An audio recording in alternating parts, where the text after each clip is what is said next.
নমস্কাৰ সকলোকে মোৰ চেনেলটোলৈ স্বাগতম জনাইছোঁ। আজি চিকেন ৰোলৰ ৰেচিপি এটা লৈ আহিছোঁ। 3টা ফুল লোডেড চিকেন ৰোলৰ হিচাপত জোখটো লৈছোঁ। তাৰ কাৰণে মাংসৰ পৰিমাণ 250 গ্ৰামছ লৈছোঁ আৰু বনলেছ চিকেন লৈছোঁ। প্ৰথমতে মাংসখিনি মেৰিনেট কৰি ল'ম। মেৰিনেট কৰিবলৈ ভালদৰে ফেটি লোৱা দৈ 4 চামুচ লৈছোঁ। তাৰ পাছতে আধা চামুচ জিৰা গুড়ি, আধা চামুচ ধনিয়া গুড়ি, 1 চামুচ জলকীয়া গুড়ি, 1 চামুচ চিকেন মছলা আৰু অলপমান জালুকৰ গুড়ি দি গোটেইখিনি ভালকৈ মিক্স কৰি ল'ম। অলপমান হালধি গুড়ি আৰু সোৱাদ অনুসৰি নিমখো মিক্স কৰি ল'ম। মেৰিনেট কৰি থাকোঁতে পাহৰি গৈছিলোঁ, সেইকাৰণে এতিয়াই মিক্স কৰি লৈছোঁ। এইখিনি ভালদৰে মেৰিনেট কৰি হ'লে আধা ঘণ্টাৰ কাৰণে ভালদৰে ঢাকন দি ৰাখিম। তাৰ পাছতে কেৰাহীখন গৰম কৰি তেলখিনি গৰম হ'বলৈ দিলোঁ আৰু মাংসখিনি দি গোটেইখিনি ভালদৰে ভাজি ল'ম।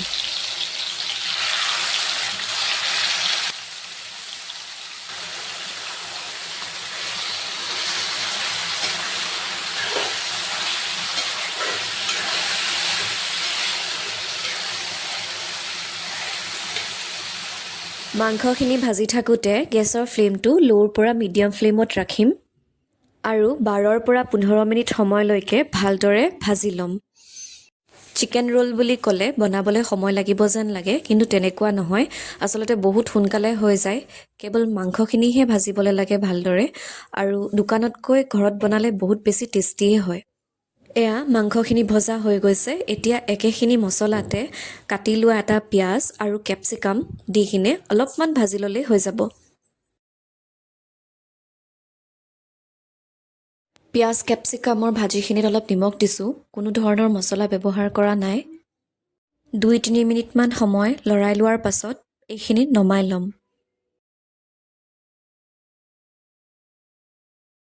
এতিয়া ৰোলটো ৰেডি কৰি ল'ম। তাৰ কাৰণে লাচ্ছা পাৰাঠা মই আগতীয়াকৈ বনাই লৈছিলোঁ।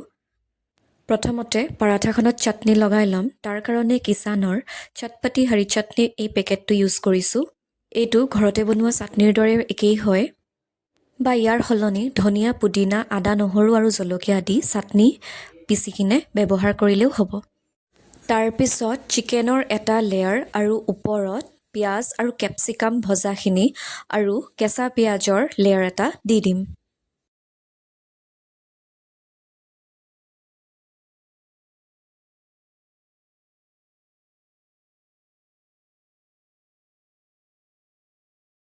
ৰোলটো স্মকি ফ্লেভাৰ আনিবৰ কাৰণে স্মকি তন্দুৰী মেয়নিজ ব্যৱহাৰ কৰিছোঁ। ওপৰত টমেটো চচ দিছোঁ আৰু তাৰ পাছতে ৰুটিখন ৰোল কৰি ল'ম।